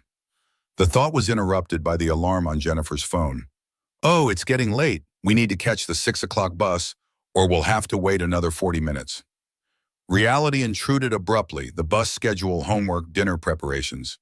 The practical constraints of Jennifer's life were so different from Thomas's, where Richard waited with the car, whenever and wherever needed, where dinner appeared courtesy of Mrs. Collins without thought or effort. Let me drive you home, Thomas offered. It's the least I can do after keeping you out later than planned. Jennifer hesitated, clearly weighing convenience against the implications of accepting such personal assistance. That's very kind, but please, Ms. Hayes, Lily employed her most persuasive tone. Then I can see where Olivia lives and she can show me her room. The innocent request highlighted the very disparity Jennifer had been trying to manage. Thomas saw the conflict in her expression, not wanting to expose Olivia to potentially uncomfortable comparisons, yet not wanting to reject Lily's friendly overture. Another time, perhaps, Jennifer decided gently. Tonight we really do need to focus on homework. But thank you for the offer, Thomas. He accepted her refusal with grace, understanding the boundaries she was maintaining. Of course, at least let me walk you to the bus stop. This smaller gesture Jennifer accepted, and they made their way back toward the school where the bus line ran along the main road. The girls walked ahead, still deeply engaged in conversation, their friendship obvious in their mirrored body language and shared laughter. They really have bonded, Jennifer observed, watching them with a mixture of pleasure and what might have been concern. I've never seen Olivia connect with someone so quickly. Lily's the same way. She has plenty of classmates, but few real friends. Thomas matched his pace to Jennifer's, enjoying the simple act of walking together. I think they recognize something in each other. Perhaps, Jennifer adjusted her bag on her shoulder, her expression thoughtful. I just hope Well, children can be cruel about differences, especially as they get older. You're worried that Lily will eventually notice the economic disparity and it will affect their friendship. Thomas addressed the unspoken concern directly. Or that others will point it out to them. Jennifer sighed. It's happened before. Olivia was friends with a girl in Boston whose mother eventually decided we weren't suitable playdate material once she saw our apartment. The casual revelation of such blatant classism angered Thomas more than he expected. That won't happen with Lily. I wouldn't allow it. You might not have a choice. Jennifer's voice held no self-pity, just pragmatic realism. Social dynamics have a way of asserting themselves despite parents' best intentions. Then we'll deal with those dynamics if and when they arise. Thomas surprised himself with the conviction in his voice, the implied commitment to a future where their children's friendship, and by extension, their own connection, continued to develop. Jennifer glanced at him, a complicated emotion flickering across her features. Before she could respond, they arrived at the bus stop where several people already waited. The public setting effectively ended any possibility of continuing their personal conversation. Thank you for the ice cream, Jennifer said, her tone shifting back to polite appreciation, and for walking us to the bus. It was my pleasure. Thomas felt the return of the professional distance between them necessary perhaps, but nonetheless disappointing. I'll email you about the birthday preparations.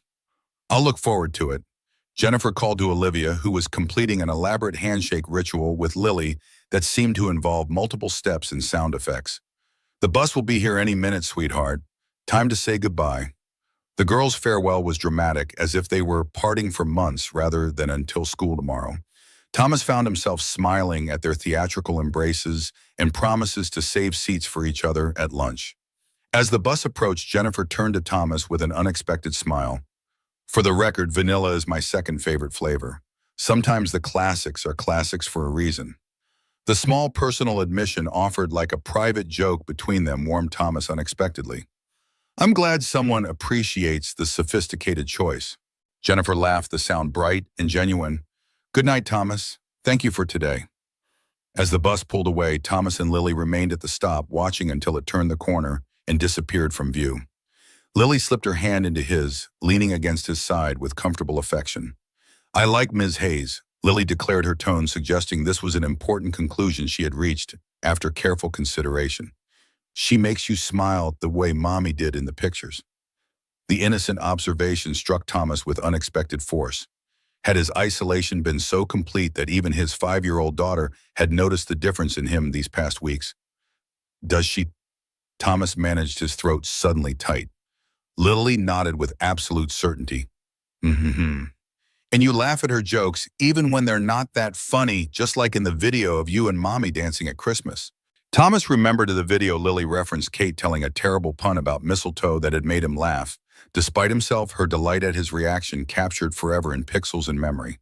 The fact that Lily had noticed a similar dynamic between him and Jennifer was both touching and slightly alarming. Ms. Hayes is a good friend, Thomas said, carefully guiding Lily back toward where they had parked near the school. I enjoy talking with her. Is she your girlfriend? Lily asked with the directness only children can manage. Madison says her daddy has a girlfriend, even though her mommy is still alive, just living in a different house. No, Lilybug, Ms. Hayes is not my girlfriend. Thomas tried to keep his tone light, despite the sudden seriousness of the conversation. She's your teacher, and we're becoming friends, that's all. Okay. Lily seemed satisfied with this answer, at least temporarily. But if you wanted a girlfriend someday, I think Ms. Hayes would be nice. She smells like cookies, and she always listens to the whole story before she talks.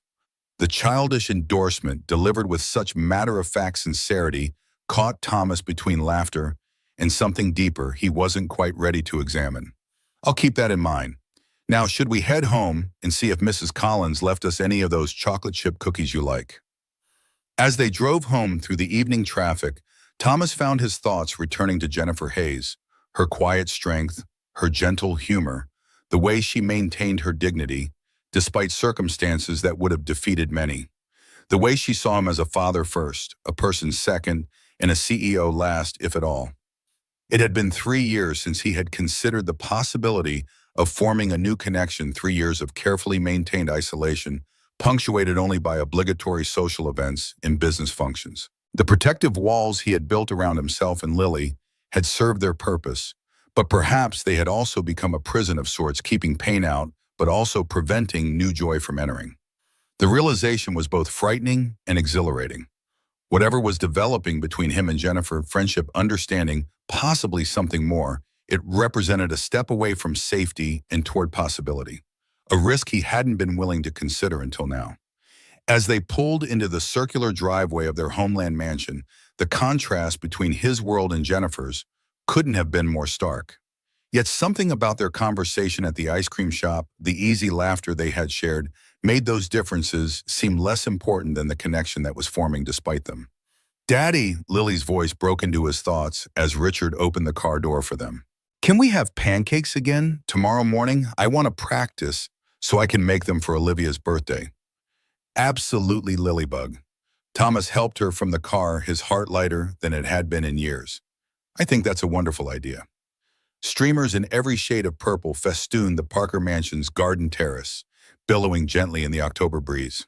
Thomas surveyed the decorations with a critical eye, repositioning a banner that had slipped slightly askew. The birthday celebration for Olivia had transformed his typically austere outdoor space into a wonderland of color and whimsy, though he'd respected Jennifer's wishes by keeping the event reasonably modest. 5 children, including Lily and Olivia, would be attending, plus their parents, most of whom had accepted the invitation with poorly concealed curiosity about the CEO's sudden interest in hosting playdates. "Is it too much?" Thomas asked Mrs. Collins, who was arranging a display of cupcakes Jennifer had delivered earlier. "I told Lily we needed to keep it simple." Mrs. Collins straightened a purple napkin with practiced precision. "It's perfect for a child's birthday, Mr. Parker. Festive without being ostentatious." She hesitated before adding, "It's good to hear children's laughter in this house again." The observation caught Thomas off guard. His housekeeper rarely offered personal comments, maintaining the professional distance he preferred. Yet he couldn't deny the truth in her words. The mansion had felt more alive in recent weeks, as if awakening from a long hibernation. The doorbell chimed, sending Lily racing through the house with an excited squeal. Thomas followed at a more measured pace, smoothing his casual sweater, chosen carefully after 3 discarded options, a level of indecision about clothing he hadn't experienced since college. Jennifer stood in the doorway holding a cake box in both hands, while Olivia bounced beside her in barely contained excitement. The birthday girl wore a new purple dress with a silver sequined belt that caught the afternoon light. Her hair had been arranged in an intricate braid adorned with tiny butterfly clips. "Happy birthday!" Lily threw her arms around her friend, nearly toppling the cake Jennifer was balancing. Thomas stepped forward, quickly relieving Jennifer of the cake box. "Welcome, you both look lovely." "Thank you for hosting us." Jennifer's voice carried its usual warmth, though Thomas detected a hint of nervousness as she glanced around the grand foyer. She wore a simple blue dress that complemented her eyes, her hair falling in loose waves rather than her usual practical ponytail. The slight change in appearance struck Thomas with unexpected force. "You baked this yourself?" Thomas lifted the cake box slightly, genuinely impressed, when Jennifer nodded. "I'm honored you trusted me to carry it. My culinary skills remain strictly amateur, despite Lily's coaching." "Mommy stayed up super late making it perfect," Olivia announced proudly. "She had to start over 3 times because the frosting kept sliding off." Jennifer's cheeks colored slightly. "Baking in our apartment's tiny oven is always an adventure, but it's chocolate with raspberry filling, Olivia's favorite."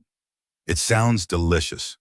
Thomas led them through the house toward the terrace, aware of Jennifer taking in the surroundings with careful neutrality. He'd instructed Mrs. Collins to remove some of the more ostentatious art pieces, hoping to make the environment less intimidating, but there was no disguising the essential grandeur of the space. Lily pulled Olivia ahead, eager to show off the decorations, giving the adults a moment alone. "I hope this isn't overwhelming," Thomas said quietly, nodding toward the decorated terrace. Lily was very specific about the purple theme. "It's beautiful." Jennifer's smile held genuine appreciation without a trace of envy. "Olivia will remember this day forever. Thank you for making it special for her." Before Thomas could respond, the doorbell rang again, announcing the arrival of other guests. The next hour passed in a blur of introductions and children's excitement. The parents, two mothers and a father from Lily's class, regarded Thomas with polite curiosity, clearly surprised to discover the CEO in the role of birthday party host. Their interest shifted quickly to Jennifer. When they realized she was a teacher at the school, their questions barely disguising their attempt to understand her connection to the Parker household. Ms. Hayes is implementing a remarkable speech therapy program, Thomas explained smoothly when one mother inquired too pointedly about Jennifer's role. Lily has been participating as a peer model. The foundation is considering expanding support for similar initiatives across the city.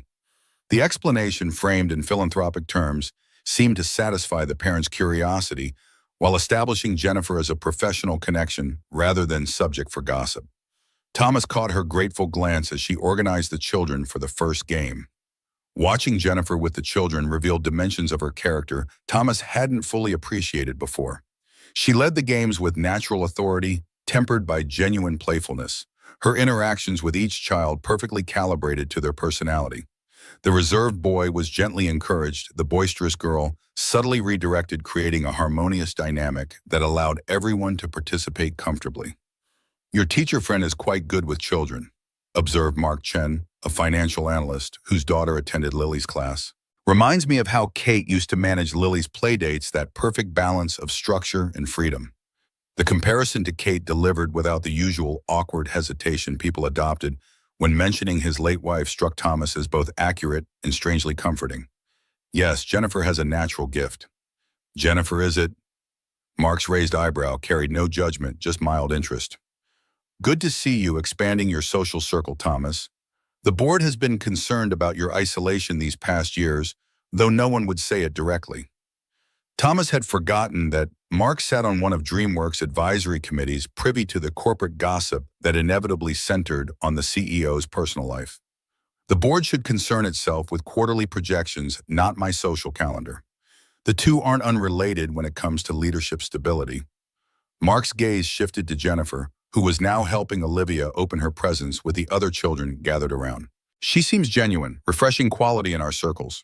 Before Thomas could form a suitable response that neither confirmed nor denied his colleague's implications, a collective gasp from the children drew their attention. Olivia was holding up a gift, a beautiful custom Barbie doll with a tiny hearing aid and a purple dress that matched her birthday outfit. "It's just like me." Olivia's face radiated wonder as she examined the doll. "She even has a speech helper in her ear, like my cousin Ethan." Thomas recognized the prototype from Project Voice, the educational doll initiative his team had been developing. He had arranged for one of the first completed samples to be customized for Olivia, complete with accessories that reflected her interests. Jennifer was staring at the doll with an expression that mingled surprise, appreciation, and something more complex. "The board might also be interested to know that Ms. Hayes has provided valuable consultation on our new educational product line," Thomas said to Mark, keeping his voice casual. "Her insights have been instrumental in the development process." The presentation of the cake created another moment of delight, with Jennifer's homemade creation earning admiring comments from both children and adults. The three-layer chocolate masterpiece featured handcrafted purple butterflies and a personalized birthday message for Olivia. Thomas noticed Jennifer's barely concealed relief when the cake was cut to reveal a perfect interior, the layers evenly baked and the filling symmetrically distributed. As the party progressed, Thomas found himself increasingly aware of the natural rhythm Jennifer and he had developed. She organized the children while he managed the adults, each complementing the other's efforts without need for discussion. When Olivia accidentally spilled juice on her new dress, Thomas was already offering a clean napkin as Jennifer knelt to comfort her. When one of the parents asked about the school's funding priorities, Jennifer seamlessly redirected the conversation away from Thomas's donor role to focus on the children's experiences. By the time the guests began departing, leaving only Olivia, Jennifer, Lily, and Thomas in the purple-decorated terrace, a sense of shared accomplishment hung in the air between the adults. The girls had retreated to a corner with Olivia's new presence deep in imaginative play that required no supervision. "That went well, I think." Thomas handed Jennifer a glass of the sparkling cider they'd served with the cake, noticing the fatigue behind her smile. Hosting had clearly demanded more energy than she typically expended on a Saturday. "You make an excellent cake decorator."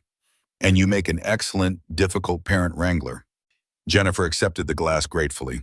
Mrs. Abernathy has been trying to schedule a private meeting with the principal about fundraising all semester. You deflected her perfectly. Corporate training has its unexpected applications. Thomas guided Jennifer to the comfortable seating area overlooking the garden. But I noticed you handled Madison's mother with equal diplomacy when she started questioning the educational value of party games. Jennifer laughed softly. Teacher training has similar benefits.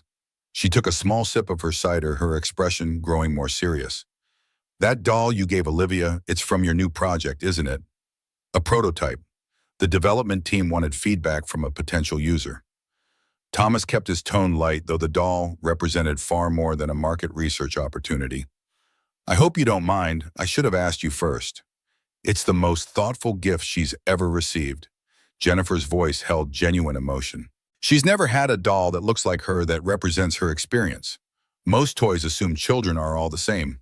They're not, though, are they? Thomas watched Lily and Olivia playing across the terrace, their distinct personalities evident even in the way they arranged the dolls. They're magnificently complicatedly unique. Yes, Jennifer agreed softly. They are. She hesitated before adding, I've been reviewing the project voice materials you gave me. The concept has incredible potential, especially for children with speech and language challenges. Does that mean you'll consider the consulting position? Thomas tried to keep the eagerness from his voice. The project had taken on personal significance beyond its business potential, becoming a tangible connection between his corporate world and the more meaningful realm Jennifer occupied. I've decided to accept, actually. Jennifer set her glass down carefully. I believe I can contribute something worthwhile to the development process, though I'll need to be transparent with the school administration as you suggested. Of course, I've already spoken with the Foundation's legal team about establishing clear boundaries to avoid any conflict of interest. Thomas had in fact spent several hours ensuring the arrangement would withstand any scrutiny. Your professional reputation is important. Jennifer studied him for a moment, her expression thoughtful. It's more than that, though, isn't it? This project matters to you personally. The observation, gentle but direct, cut through the careful corporate framing Thomas had constructed around the initiative. Yes, he admitted quietly. It does. Before Jennifer could respond, Olivia called her over to resolve a question about one of the new toys, leaving Thomas to contemplate how quickly this woman had learned to see past his practice facades. Few people in his life had that ability. Kate had, of course, and perhaps George after 15 years of working together. Yet Jennifer had managed it in a matter of weeks. The thought both unsettled and exhilarated him. The afternoon shadows had lengthened considerably before Jennifer finally gathered their belongings, insisting they needed to catch the last convenient bus despite Thomas's offer of his driver. This time, however, she accepted his compromise of driving them to the bus stop, recognizing Olivia's fatigue after the excitement of the day. Thank you again for everything. Jennifer adjusted Olivia's coat as they stood beside Thomas's car, the autumn air growing chilly as the evening approached. Today meant so much to her. It was our pleasure. Thomas helped Lily into her jacket, noticing how the girls maintained their conversation despite the impending separation. Perhaps we could do something similar for Lily's birthday in February. I'd like that. Jennifer's smile carried a new warmth, a subtle shift in their evolving relationship. Though I can't promise such an elaborate setting. Settings don't matter nearly as much as the company. Thomas surprised himself with the sincerity behind the statement. The afternoon spent in Jennifer and Olivia's presence had filled his home with an energy no expensive decor could ever provide. As he watched them board the bus, Olivia waving enthusiastically through the window while clutching her new doll, Thomas felt an unexpected pang of emptiness. The mansion awaiting them, for all its grandeur, suddenly seemed too quiet, too sterile compared to the simple vibrancy Jennifer brought into any space she occupied. Daddy, Lily tugged at his hand as the bus pulled away. Can Ms. Hayes and Olivia come over again tomorrow? Not tomorrow, Lilybug. Thomas guided her back to the car where Richard waited patiently. But soon, I promise. The promise felt significant as he spoke it, a commitment to nurturing not only Lily's friendship with Olivia, but also the connection forming between himself and Jennifer, a connection he was increasingly unwilling to categorize as merely professional. Monday morning brought an unexpected complication. Thomas arrived at his office to find Rebecca Collins waiting outside his door, her expression suggesting this wasn't a casual visit about quarterly projections.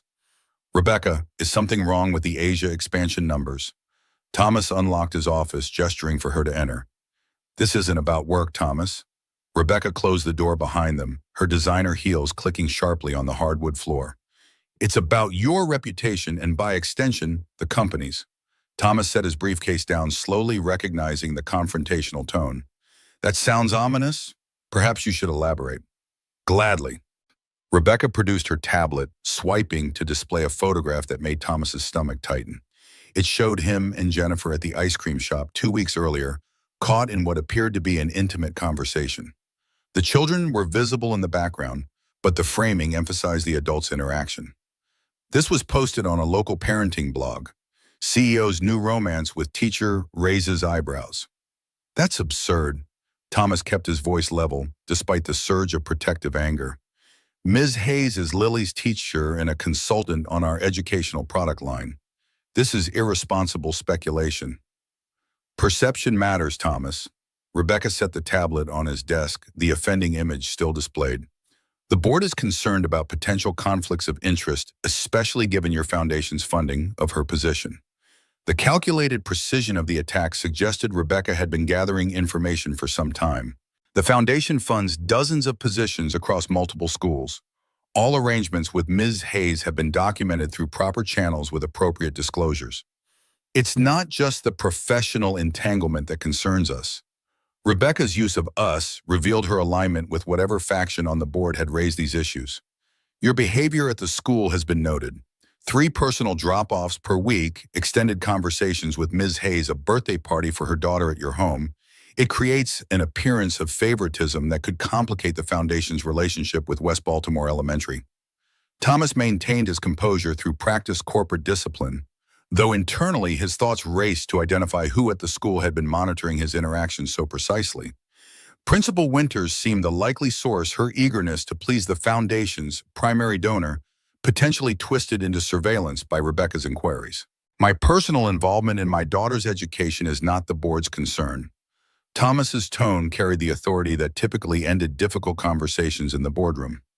"Nor are Lily's friendships or my private social interactions.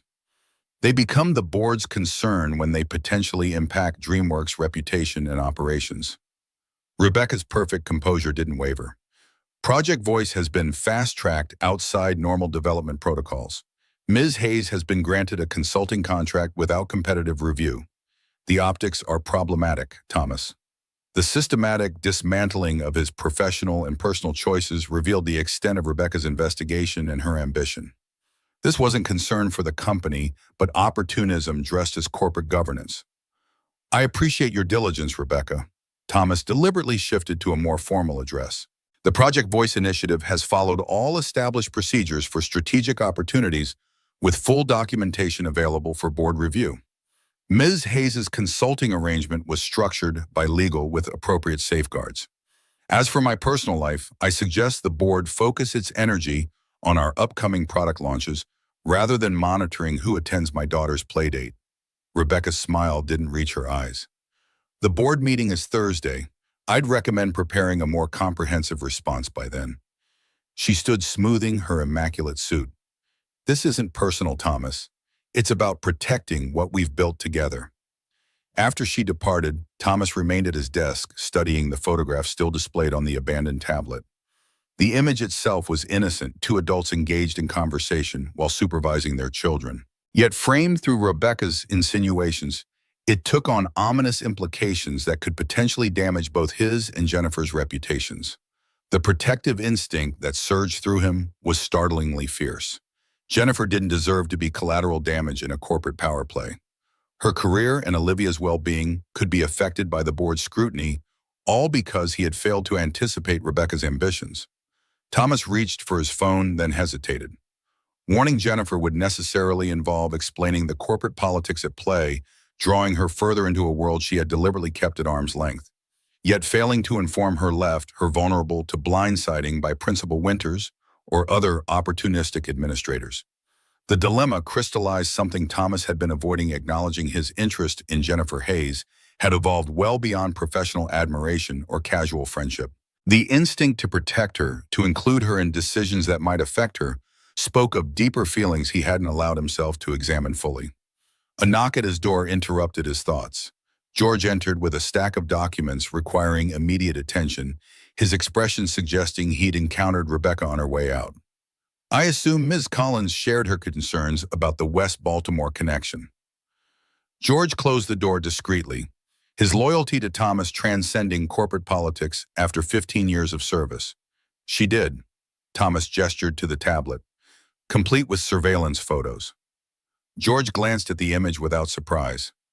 The board packet for Thursday includes a full section on foundation governance and conflict of interest policies. Ms. Collins has been gathering materials for several weeks. And you didn't think to mention this. Thomas couldn't keep the edge from his voice. I believed you were aware of the potential complications when you initiated the relationship with Ms. Hayes. George's tone held no judgment, merely pragmatic assessment. Your decision-making in recent months has shown a deliberate shift toward personal considerations over corporate convention. I assumed it was a calculated choice. The observation forced Thomas to confront the unplanned nature of his evolving connection with Jennifer. It hadn't been strategic, quite the opposite. For the first time since becoming CEO, he had allowed himself to follow genuine interest rather than corporate calculation. It wasn't calculated, George. Not in the way you mean. Thomas closed the tablet, unable to look at the intrusive image any longer. But I won't allow Rebecca to weaponize it against the Foundation's work or Ms. Hayes's career. Then you'll need to establish clear boundaries before Thursday. George's advice was delivered with the straightforward practicality that made him invaluable. The board respects your personal autonomy, but requires reassurance about professional judgment. The solution seemed obvious. Step back from the personal connection with Jennifer, maintain strictly professional interactions, demonstrate to the board that their concerns were unfounded. It was the corporate response the path of least resistance. Yet the thought of retreating into formal detachment, of deliberately cooling the warmth that had begun to develop between them, created a hollow feeling Thomas recognized from the months after Kate's death. He had spent 3 years carefully insulating himself from genuine connection, from the vulnerability of caring deeply. The prospect of returning to that state even temporarily felt like failure rather than prudence. Schedule a meeting with legal before the board session, Thomas decided. I want a comprehensive review of all Foundation governance procedures and a clear delineation of my personal versus professional activities. And Ms. Hayes, George asked carefully, will you inform her of the situation? The question cut to the heart of Thomas's dilemma. Yes, he finally said. She deserves to know what she's potentially facing. The decision made Thomas turned his attention to the immediate business matters George had brought, though his thoughts repeatedly drifted to the conversation with Jennifer that now seemed unavoidable. How would she react to learning their friendship had become boardroom fodder? Would she withdraw to protect her professional reputation? The possibility created an anxiety Thomas hadn't experienced in the corporate realm for years. The afternoon brought an unexpected opportunity to resolve the question. Lily's school called she had developed a fever and needed to be picked up immediately. Thomas rearranged his schedule without hesitation, a flexibility he wouldn't have considered possible 6 months earlier. West Baltimore Elementary was subdued during class hours, the hallways quiet except for occasional sounds from behind classroom doors. The nurse's office where Lily waited was adjacent to the administrative section, far from Jennifer's classroom in the specialized education wing. Daddy, Lily's normally vibrant voice was weakened by illness, her flushed cheeks and glassy eyes confirming the nurse's assessment of a significant fever. I don't feel good. I know, Lilybug. Thomas gathered her into his arms, her small body radiating concerning heat. We're going home right now. Dr. Matthews will meet us there. Principal Winters appeared in the doorway as Thomas signed the required forms, her clipboard ever present. Mr. Parker, what an unexpected visit. I'm so sorry about Lily's illness. Thank you.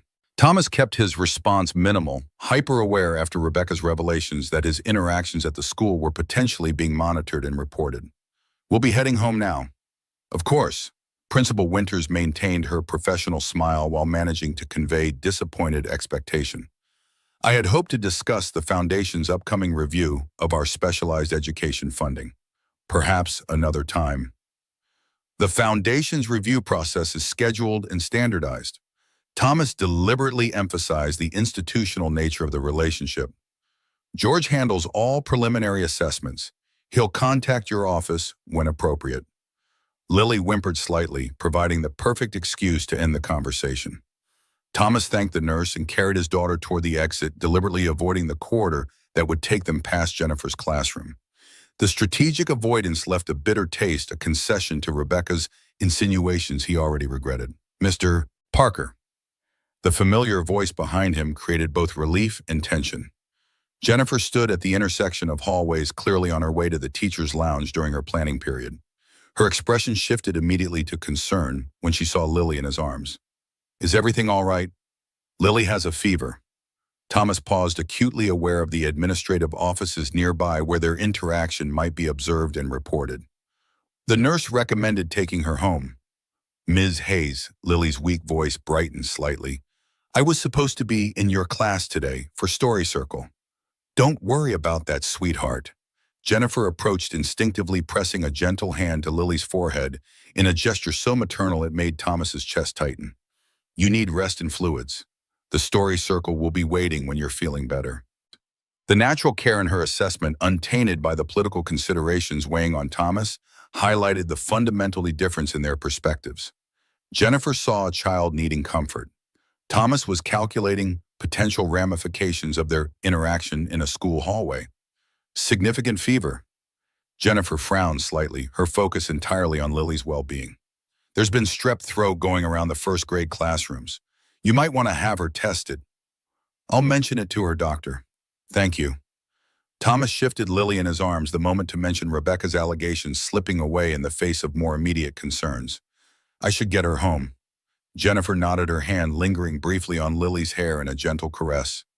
"Feel better, Lily. I'll tell Olivia you're resting at home." She glanced up at Thomas, her expression warm despite the professional setting. "Let me know if you need anything. I can gather her schoolwork or send activities to keep her occupied during recovery." The genuine offer contained no awareness of corporate politics or potential conflicts of interest, simply a teacher's care for her student and a friend's support during a difficult moment. The contrast with the calculated considerations that had dominated Thomas's morning left him momentarily speechless. "Thank you, Jennifer." He used her first name deliberately, a small rebellion against Rebecca's implied restrictions. "I appreciate your concern." As he carried Lily to the waiting car, Thomas resolved that the necessary conversation with Jennifer about the board's scrutiny would happen, but not at the expense of the authentic connection that had begun to flourish between them. Rebecca's corporate maneuvering might require strategic response, but he wouldn't sacrifice something genuinely meaningful to appease boardroom politics. Lily's condition deteriorated throughout the afternoon. The pediatrician confirmed strep throat, prescribing antibiotics and rest. Thomas canceled his remaining meetings, working remotely from Lily's bedroom as she drifted in and out of feverish sleep. The normally self-sufficient 5-year-old became clingy and tearful, wanting her father's constant presence in a way that both concerned and touched him. "Daddy," Lily's voice was rough from her sore throat, her small hand clutching his larger one. "Will you stay until I fall asleep again?" "I'll stay as long as you need me, Lilybug." Thomas stroked her hair gently, the executive reports on his tablet forgotten. "Try to rest now." "I miss Mommy when I'm sick." The simple statement, delivered without self-pity, pierced Thomas with fresh grief. "She used to sing the frog song and make shadow puppets on the wall." Thomas swallowed hard, memories surfacing of Kate creating elaborate shadow stories to distract Lily during a bout of ear infections when she was barely 2. "I remember. She was wonderful at making you feel better." "You're good too, Daddy." Lily's eyes drifted closed, the medication beginning to take effect. "Different but good."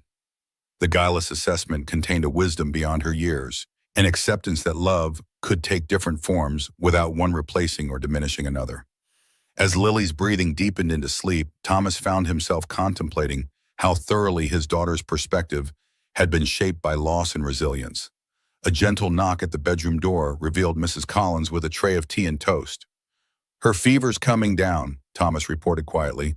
"The doctor said the antibiotics should help by morning. Children bounce back quickly." Mrs. Collins set the tray on the bedside table. "There's a delivery for you downstairs, Mr. Parker, from Miss Hayes, I believe." Surprised, Thomas followed his housekeeper downstairs to find a package had been left at the door, a canvas tote bag containing several books, activity sheets, and what appeared to be handmade items. A note in Jennifer's neat handwriting explained the contents. Thomas, these materials might help Lily feel better as she recovers. The books are favorites from our classroom library. Don't worry about returning them quickly. The worksheets are optional only if she feels up to it. The lavender sachet is homemade. Olivia and I make them for sick days.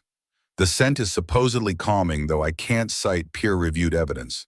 Olivia insisted on including her drawing of Lily's Get Well adventure, where apparently they ride dragons to the recovery castle. Let us know how she's feeling when you have a chance. Jennifer, the thoughtfulness of the gesture assembled and delivered so quickly after their brief encounter at school affected Thomas deeply. There was nothing performative about Jennifer's kindness, no audience to impress, no strategic advantage to gain. Just genuine concern translated into practical support. As Thomas carried the tote bag upstairs to place beside Lily's bed, for when she woke, his phone chimed with a message from George. Board packet distributed. Collins' section on foundation governance includes specific reference to West Baltimore Elementary relationship. Legal review scheduled for tomorrow 9 a.m. The corporate intrusion into this moment of genuine human connection crystallized Thomas's growing frustration with the artificial separations he had maintained between his personal and professional lives. The board's scrutiny of his relationship with Jennifer, whatever that relationship might be evolving into, represented everything constraining about the careful compartmentalization he had practiced since Kate's death. Thomas sent a brief acknowledgement to George, then took a photograph of the sleeping Lily surrounded by Jennifer's thoughtful gifts. He attached it to a message. Jennifer, your care package arrived at the perfect time. Lily is resting now, but will be thrilled with the books and dragon adventure when she wakes. The doctor confirmed strep throat antibiotics started. I need to speak with you about something important unrelated to Lily's illness. Would you be available for coffee tomorrow after school? I can arrange to meet wherever is convenient for you. Thank you for your kindness today. Thomas, the message sent. Thomas returned to his daughter's bedside, the corporate concerns temporarily set aside though not forgotten. Whatever challenges Rebecca's allegations might create, they paled in comparison to the simple truth revealed by Jennifer's gesture. Genuine connection was worth protecting, worth fighting for, worth the vulnerability it necessarily entailed. As evening shadows lengthened across Lily's bedroom, Thomas found himself considering what he would say to Jennifer tomorrow, how he would explain the corporate politics without diminishing the personal significance of their developing friendship. The conversation would require honesty about both the external pressures and his own evolving feelings. His phone vibrated softly with Jennifer's reply. I'm so glad Lily is getting proper treatment. Strep is miserable, but responds quickly to antibiotics. Coffee tomorrow works. There's a small place called Blackbird Cafe 3 blocks from school, quiet enough for conversation. I can meet at 4:30 after my last session. Take care of that, sweet girl.